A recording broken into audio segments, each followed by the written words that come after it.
Que alegria que é poder descansar nos braços do nosso Deus. Que bom estar com vocês mais uma vez hoje de manhã, dando continuidade ao nosso tema de edificação, humildade. Não sei se vocês sabem, mas o meu nome é Francisco de Assis. Opa! Vamos começar orando então.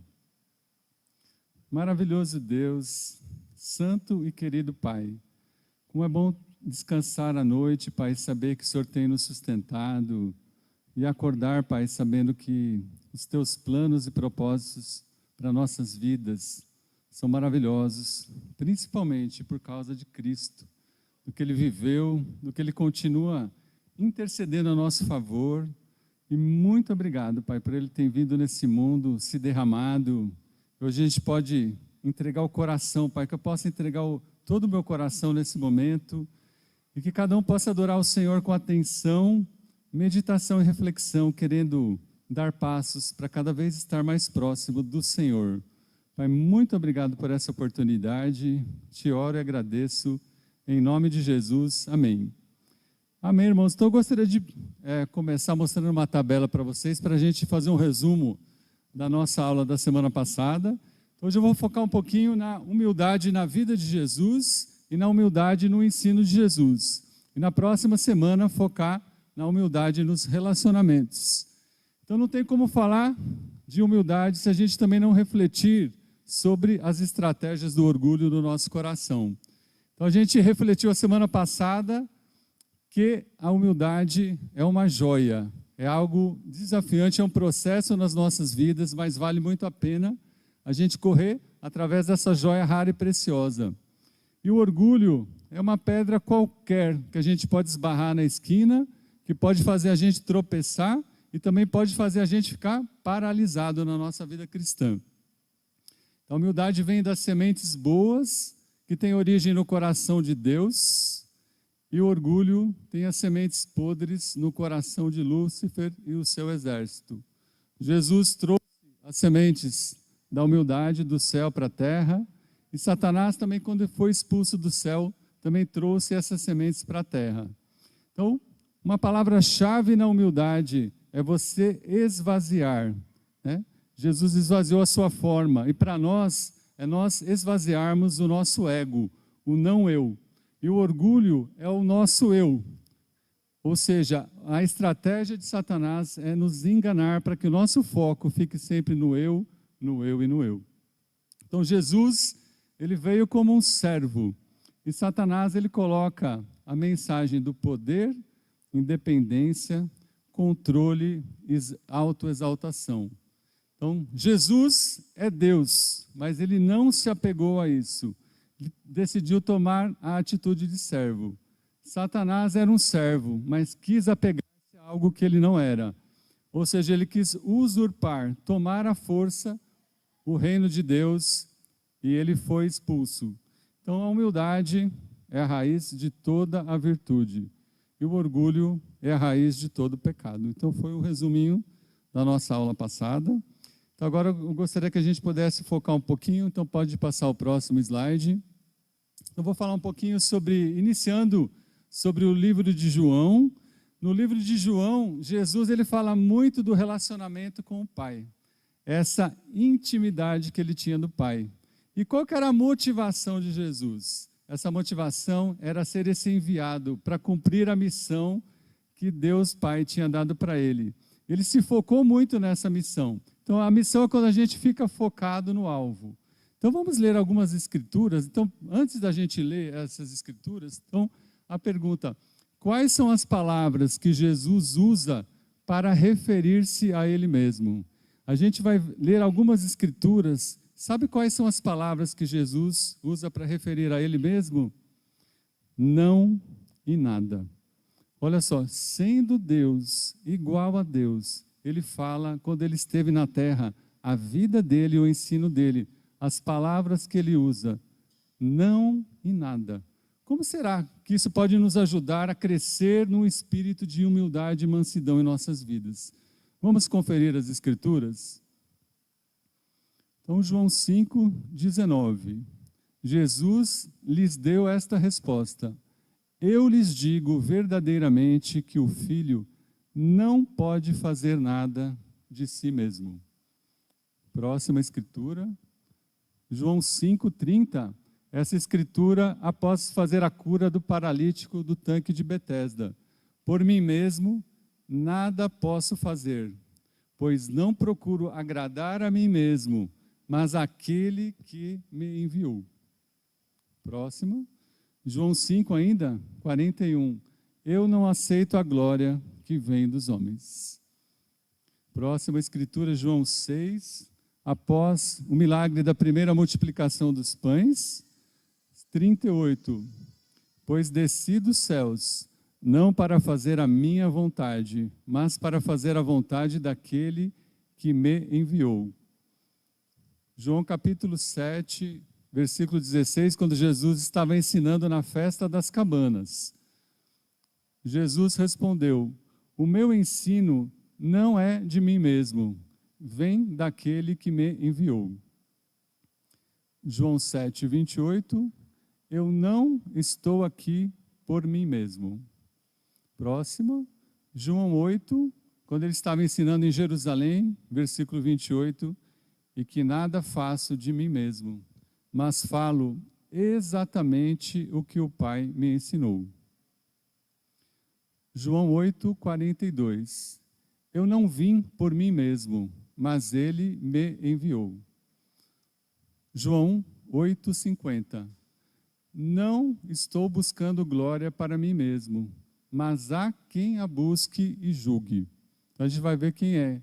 João capítulo 14, versículo 10, quando ele encoraja os seus discípulos a permanecerem firmes na fé, a se fortalecerem, as palavras que eu lhes digo não são apenas minhas. Ao contrário, o Pai que vive em mim está realizando a sua obra. Então, o que essas palavras revelam sobre Jesus Cristo? A vida e a obra de Jesus Cristo. Então, ele fala, não posso fazer nada por mim mesmo. Por que Jesus não podia fazer nada por ele mesmo? Porque ele tinha uma intimidade, ele tinha uma unicidade. O que é uma unicidade? Quando você é um com outra pessoa. E essa é a expectativa da unicidade que também Jesus tem para os nossos casamentos. Jesus, nem que quisesse, ele poderia fazer algo diferente, porque ele era único com o Pai. Ele aprendeu com o Pai, ele vivia com o Pai. Então, a vida do fazer era exatamente aquilo que o Pai ensinou para ele. E qual que era essa motivação que a gente pode pensar nessas 10 escrituras que a gente leu? Qual era a motivação de Jesus? Era agradar o Pai. Era fazer a vontade do Pai. Então, ele não poderia fazer nada que não fosse contra a vontade do Pai dele. Nada era fora da vontade do Pai. Ele não buscava a glória para si mesmo. Ele não buscava a glória para ele. Ele buscava a glória para o Pai. E olha que interessante, o Pai buscava a glória de Jesus. Então, olha só como as coisas se conectam. E como isso pode nos encorajar a crescer num espírito de humildade. No ensino, Jesus, na verdade, quando esteve na terra, ele aprendeu com os fariseus. Mas o ensino de Jesus não era o ensino dos fariseus. Ele aprendeu com o Pai. E o que ele aprendeu com o Pai, tudo que ele aprendeu, ele foi fiel e ensinou para cada um de nós. E hoje nós temos o privilégio de estar saboreando esses deliciosos ensinamentos sobre a humildade, sobre o Pai. E ele era enviado por Deus, ou seja, ele tinha uma missão para cumprir. E ele foi voluntário, ele derramou seu coração, ele que teve iniciativa para vir nesse mundo. Então essas palavras, gente, elas abrem as portas. Lembra das sementes que a gente falou na aula passada?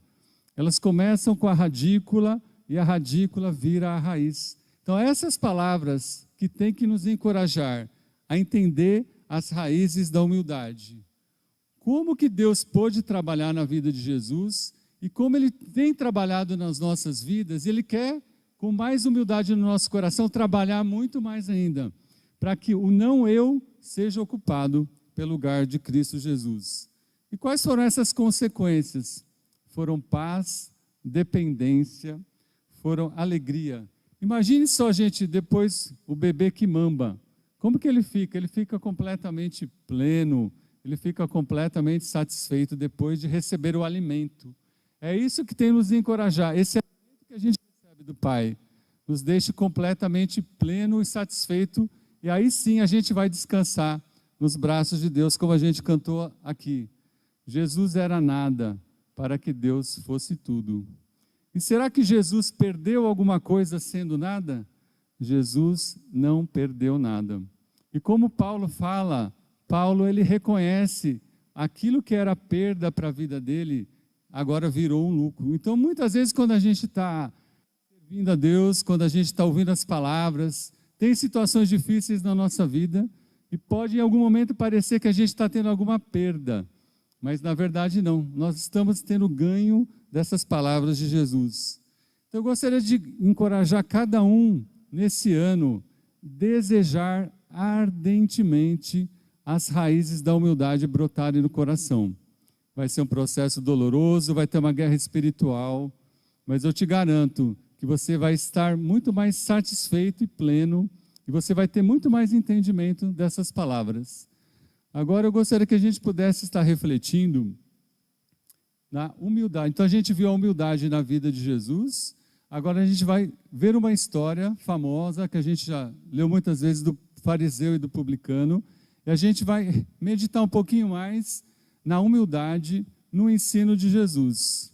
E a pergunta que eu faço: o quanto será que Jesus espera que você, como discípulo dele, seja humilde? Você acha que a humildade é uma opção ou é a maior virtude que a gente precisa buscar como indivíduo nesse ano e para o resto das nossas vidas? Vamos ler então Lucas, capítulo 18, versículo de 9 a 14. Vamos lá então? Versículo 9. Há alguns que confiavam em sua própria justiça e desprezavam os outros. Jesus contou esta parábola. Versículo 10 e 11. 2 homens subiram ao templo para orar. Um era fariseu e o outro era publicano.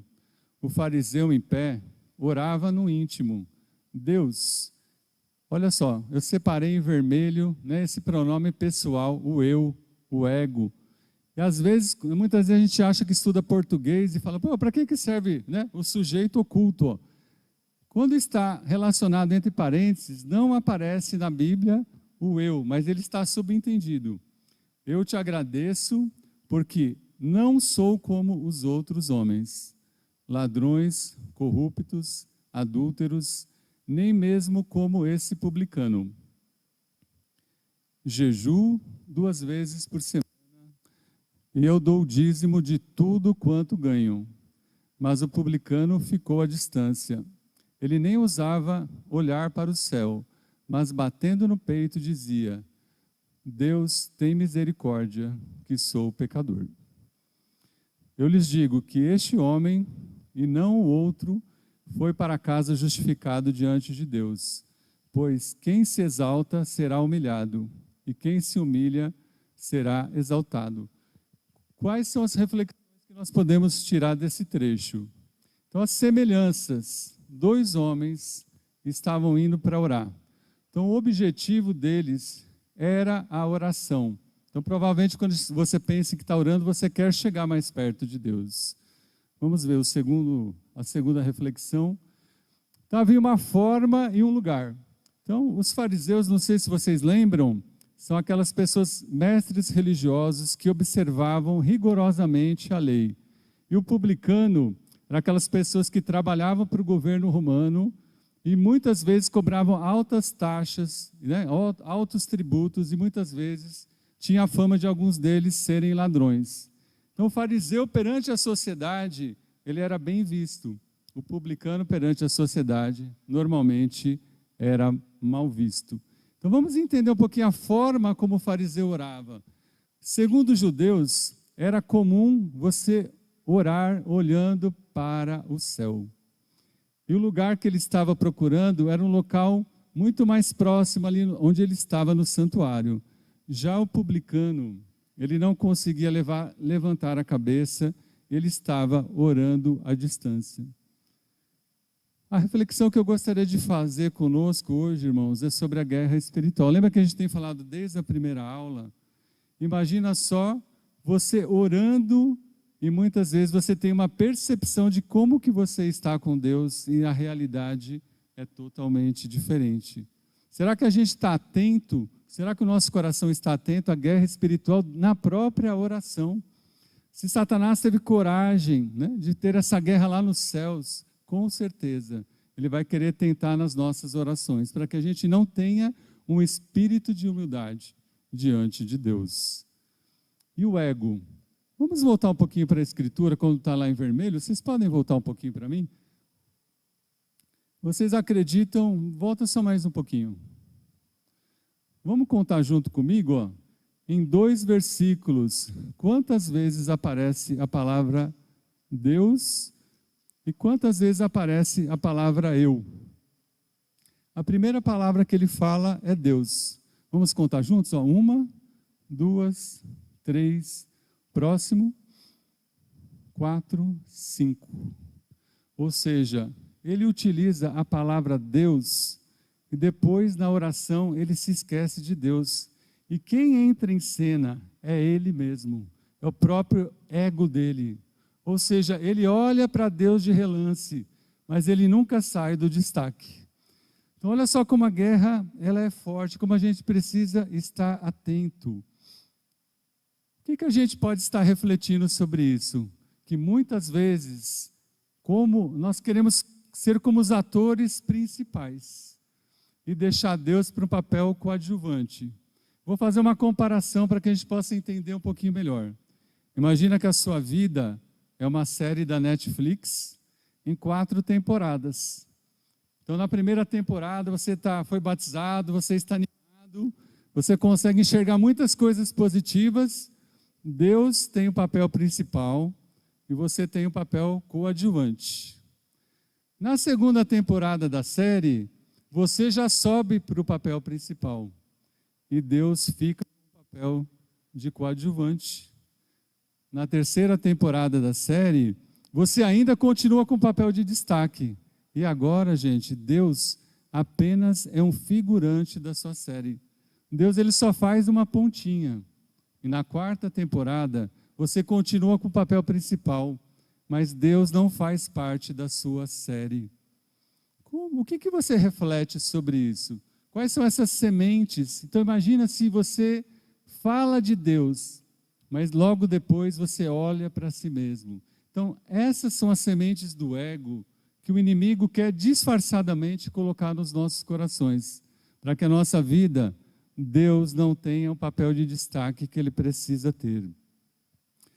E pensando, estava até conversando com uma irmã ontem lá na igreja em casa, ela estava falando que antigamente muitas vezes a gente não tinha condições, havia um brinquedo só para vários irmãos, e eles aprendiam a compartilhar esse brinquedo. Agora cada filho tem um brinquedo, se bobear tem um celular e uma televisão dentro do quarto, e não compartilham mais as coisas. Outras coisas que estão acontecendo, né? Está sendo vendido muito, a Nilza sabe disso, né? Os apartamentos dos estúdios, né? Apartamentos só para uma pessoa morar. Na Holanda, vocês já sabiam que está vendendo banana por uma unidade só? Então olha só, a guerra espiritual para que Deus não seja o centro da oração, para que o ego seja o centro da oração. Então vamos refletir, gente, porque qual será que é o tema da série da nossa vida? Eu sei que nossas vidas, né, tem momentos de alegria, tem momentos de drama, de tristeza, por vezes tem até um tema de terror. Mas sabe qual que é o medo que pode ser colocado? Que a nossa vida vire uma série de ficção científica, que está acontecendo algo que não é a realidade, né? E hoje em dia já estão se falando em avatar, em metaverso. Quando você entra na internet, você escolhe ser um avatar, e se você tem medo, se você é tímido, lá na internet, no avatar, você consegue se soltar. Mas fora da realidade, você não consegue se soltar. Eu quero animar cada jovem, cada criança, né? Para que não seja um avatar, a não ser uma brincadeira, mas que você seja você mesmo. Porque senão nós podemos cair numa realidade, num mundo paralelo, no metaverso, que vai tomar conta das nossas vidas espirituais. Imagina só o filme Matrix espiritual, que a gente não percebe a realidade que está acontecendo realmente nas nossas vidas. Então não adianta a gente olhar Deus de relance e ficar contemplando a gente mesmo. Temos que contemplar o nosso Deus, né? E como que ele se vê, esse homem que fez essa oração, né? Primeiro ele vê como que ele não era. Ele achava que ele não era corrupto, ele achava que ele não era ladrão, ele achava que ele não era adúltero. Então ele se coloca, na verdade, primeiro, melhor que os outros homens, e quando ele vê o publicano, aí que ele realmente vê que ele se sente melhor. Qual que é o prazer da gente se sentir melhor do que os outros? No que a gente ajuda os outros? E no que a gente não se ajuda? E depois ele reflete também sobre as práticas nas quais ele se dedicava, que era o jejum e era o dízimo. Vocês sabiam que havia somente um jejum por ano coletivo, que era no dia da expiação, do perdão dos pecados, que é o Yom Kippur, somente nesse dia. Mas os fariseus, que eles queriam realmente estar cumprindo rigorosamente, eles faziam mais do que era pedido. Os fariseus jejuavam 2 vezes por semana. Eles jejuavam às segundas-feiras e às quintas-feiras. Mas o que isso produziu no coração dele? Uma aproximação de Deus. Não é o fazer, gente, em si. Muitas vezes a gente fala, mas então não vou fazer nada, é só eu e Deus, eu vou ficar com Deus, vou querer crescer com Deus, não preciso estar com as pessoas.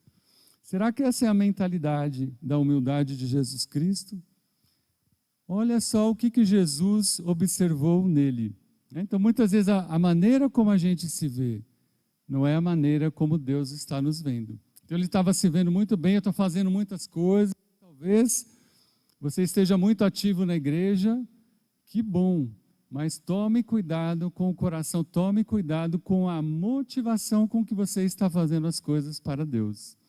Se a gente pode realmente não entender, esse homem não estava entendendo a consciência de como ele era um homem pecador. Eles não estavam entendendo a consciência de que ele precisava de Deus e nem que ele precisava depender de Deus. Então ele não se esvaziou, era o eu. E Jesus vem nos ensinar o não eu. No lugar do não eu, quem ocupa o nosso lugar é Jesus Cristo. Vamos ler uma escritura em Provérbios 30, versículo 12. Essa não está no...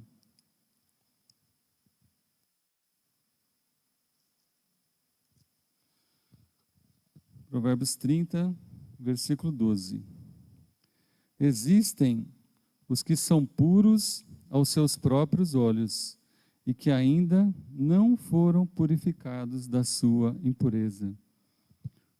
Então, muitas vezes, a forma como a gente olha, a gente quer se justificar, a gente quer se auto-justificar, mas isso vai contra um dos princípios fundamentais da doutrina cristã, que é a justificação. Quem nos justifica é Jesus, e não nós nos justificamos a nós mesmos. Porque quando nós justificamos a nós mesmos, nós não entendemos realmente a consciência que a gente deve ter sempre na presença de Deus. Talvez a gente possa começar bem, depois achar que a gente continua bem. E não precisa depender tanto de Deus.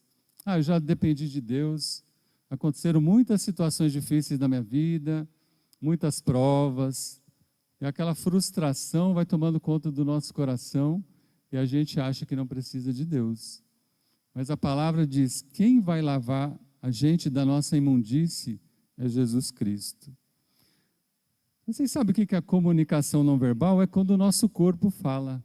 Você saber que o orgulho, ele fala através do nosso corpo? Como você imagina que foram os olhos desse fariseu quando ele viu o publicano?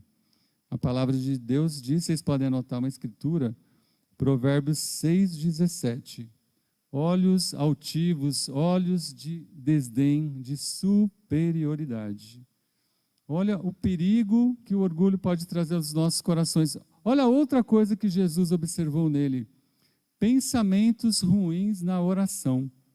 Imagina quando você vai na oração e você começa a falar mal da sua esposa. Na oração você só começa a falar dos pecados dela. Será que você está entendendo realmente o que é humildade? E a esposa que só está falando dos pecados do marido? Será que ela está entendendo? Olha, se você está pensando mal do outro na oração, imagina fora da oração. Então, olha só, Jesus percebeu que ele estava, essa pessoa, esse publicano aqui, ó, ele não vale nada. Então, a humildade, ela vai nos ajudar a tirar olhos de julgamentos. Porque a humildade nos ajuda a entender que aquela pessoa que está lá do lado, o publicano, mesmo poderia ser um ladrão corrupto, e se eu estivesse lendo a palavra, qual que é o meu papel? É chegar perto dele e mostrar o caminho de Jesus, ter compaixão, misericórdia, ou até desafiar algumas coisas que não estão certas na vida dele, como aconteceu, como Jesus fez, né? Com Mateus, com Levi. Mas olha só como a gente precisa estar atento. E a gente precisa lidar com orgulho, com a seriedade que ele precisa. Se a gente não lidar com a seriedade, a gente vai ter esse coração enganado como esse homem. A gente faz as coisas, participa, mas no fundo o coração ele não se quebranta, não se humilha diante da presença de Deus, porque a gente acaba excluindo outras pessoas. E a pergunta que eu faço, será que Jesus ouviu a oração dele? Ouviu. Mesmo ele falando baixinho, falando no íntimo, Jesus ouviu a oração dele. Mas sabe como que foi essa oração? Ela foi uma afronta para Jesus. Por quê? Ele não era um ladrão de dinheiro, né? Mas ele era um ladrão da glória de Deus. Ele queria o lugar que Jesus precisaria ocupar. Ele não era um adúltero, né, traindo com mulheres, mas ele era um adúltero com Deus. Porque ele traía Deus, ele se colocava no lugar de Deus. Ele não corrompia politicamente, talvez, as pessoas, mas ele se corrompia a ele mesmo. Então, olha só como é profundo tudo isso, né? A gente vê algumas atitudes que a gente faz. Deus está ouvindo. Será que as nossas orações estão sendo uma alegria para Deus? Ou será que estão sendo uma afronta para Deus?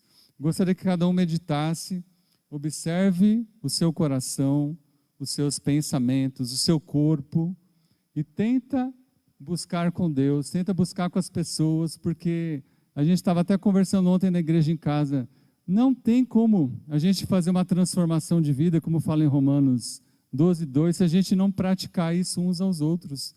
Senão você vai orar para você mesmo. Na verdade, quem orava, ele na verdade orou para ele mesmo. E só faltou falar, Deus, obrigado, que o Senhor tem um servo que nem eu. Não é? Então, essas coisas que eu gostaria que a gente pudesse estar pensando. E o publicano, né? Ele pôde ir ao templo, mesmo com a vida que ele estava. Então, Deus está disposto a receber você do jeito que você está hoje. Se você pecou, o que você fez, Deus quer que você esteja na presença dele. Mas esse homem, ele tinha uma grande convicção de como estava. Olha, ele não lia a Torá, ele não estava próximo dos rabinos, mas ele tinha mais convicção do que aquela pessoa que estava lá. Que ele precisava de Deus, que ele precisava da misericórdia dele. E ele teve até pensamentos ruins sobre ele mesmo. Só que esses pensamentos ruins sobre ele mesmo não levou à depressão, não levou a isolamento, mas os pensamentos ruins dele levaram até Deus. Talvez você pode estar pensando até mal de você mesmo. Um determinado momento é um início para a gente refletir sobre a nossa vida.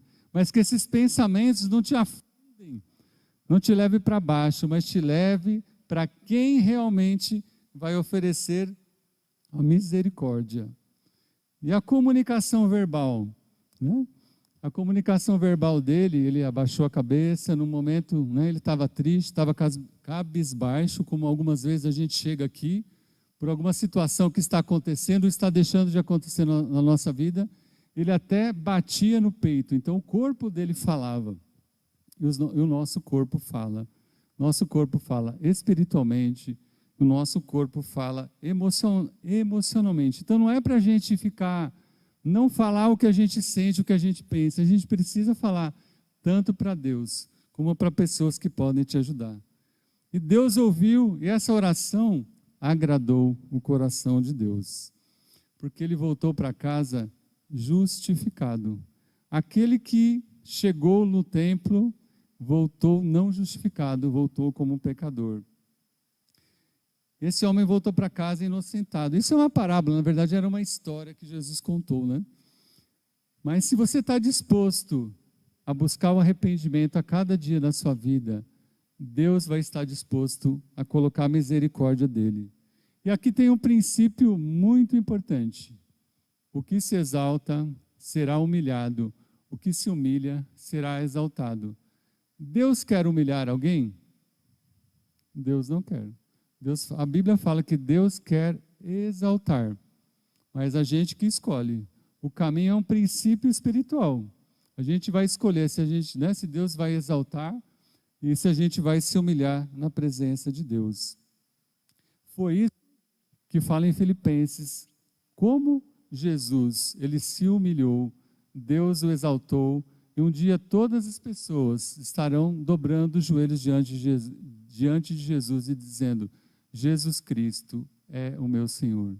Mas tomara que você faça isso agora com o coração de consentimento, de entendimento, de quem realmente é o nosso rei, que é manso e humilde de coração. Nós não estamos diante de um rei autoritário, de um rei que quer forçar, que quer controlar.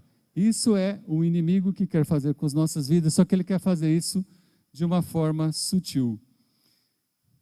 Na igreja, na presença de Deus, no trabalho, em casa, nas redes sociais, pense que tudo o que não tem a humildade para Jesus não tem valor.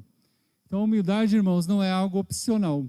A humildade é algo que a gente precisa buscar, assim como esse publicano buscou na vida dele. A presença de Deus. Então que essas 4 temporadas, né, da nossa vida na Netflix, que seja um filme real como a gente vive. Não é fácil a gente viver a nossa vida. A gente sabe, cada um tem uma história, cada um tem uma dor, cada um teve uma infância, com uma coisa que hoje tem repercussão na nossa vida. O importante é a gente não querer parar de viver a história que Deus deseja que a gente viva, continuando a escrever os capítulos que Deus deseja. Não pare de escrever os capítulos da sua vida, mas não escreva uma autobiografia. Escreva o plano, continue escrevendo o plano de Deus para a sua vida. Que você vai ter muitos episódios emocionantes, vai ter muita aventura, né? Tem momentos de comédia, tem momentos de tristeza, mas eu te garanto que se você ficar até o fim com Jesus, você vai ter um final muito feliz na sua vida. Que esse poder, essa bênção de Deus possa encher o seu coração, que cada um de nós possa crescer em humildade como a raiz mais forte de nossas vidas. Amém? Vamos orar. Querido Senhor, muito obrigado, Deus, por revelar para nós o seu coração, a essência de Jesus, porque o tempo todo ele foi assim, buscando essa humildade. Não foi só quando ele veio como um bebê, não foi só vivendo em uma família simples, porque isso é algo externo, mas ele que poderia mostrar que ele é Deus, ele decidiu mostrar que o caminho é diferente, e que nós podemos ter liberdade, alegria, quando a gente se enche de Jesus. Pai, ajuda-nos a entender a percepção do engano que muitas vezes o orgulho pode querer entrar em nossas vidas. Deus, eu muitas vezes tenho a tendência de querer mais ajudar do que ser ajudado. Isso, por algumas vezes, pode enganar o meu coração de não querer ser tão vulnerável e tão aberto. E por isso, eu preciso do Senhor todos os dias na minha vida, Pai. Que a gente se veja aqui, Pai, como são histórias, são capítulos de vidas, mas nós não estamos sozinhos. Não existe um filme que tem, ou às vezes até tem um filme com um ator só, mas não é um filme tão emocionante quando tem várias pessoas. E esse filme, na verdade, essa vida que a gente vive, é uma vida de comunidade, Deus, onde a gente quer realmente pensar como se a gente estivesse dentro de um círculo. Dentro de um círculo, todo mundo é igual. Dentro do círculo não tem hierarquia. No círculo tem funções diferentes, mas a gente pode olhar um para o olho do outro. E quando a gente dá as mãos no círculo, Deus, a mão esquerda, ela vira com a palma da mão para baixo, porque a gente passa o nosso coração. E a nossa mão direita, com a mão virada para cima, para receber o coração do irmão. A gente não só se doa, e a gente não só recebe, Pai. Por isso, queremos entender, Pai, com muito mais profundidade, Deus, e buscar esse caminho de humildade uns com os outros. Pai, obrigado por essa oportunidade de compartilhar. Encoraja, anima o coração de cada irmão nessa jornada de chegar mais próximo do Senhor. No nome santo do seu Filho amado, eu te agradeço. Amém.